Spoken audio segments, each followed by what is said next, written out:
Cigarette नोशी ना करने वालों को हर साल 5 दिन की इजाफी छुट्टी।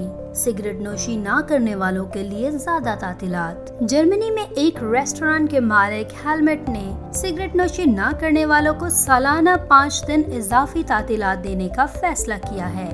हेलमेट ने मीडिया को बताया कि मैंने सिगरेट नोशी करने वाले मुलाजमीन का हिसाब रखना शुरू किया तो पता चला कि ये मुलाजमीन सिगरेट नोशी ना करने वालों से सालाना 8 से 15 घंटे कम काम करते हैं। स्वीडन में 2005 तक रेस्टोरेंट्स के अंदर सिगरेट नोशी की इजाजत थी, जो आज मुकम्मल तौर पर ममनू है। पिछले साल जुलाई में स्वीडन के तमाम आउटडोर कैफेज के साथ साथ मुख्तलिफ अवामी मकामात पर सिगरेट नोशी पर पाबंदी आयद की गई थी। मजीद मालूमाती और दिलचस्प वीडियोस देखते रहने के लिए अभी सब्सक्राइब करें हमारा YouTube चैनल।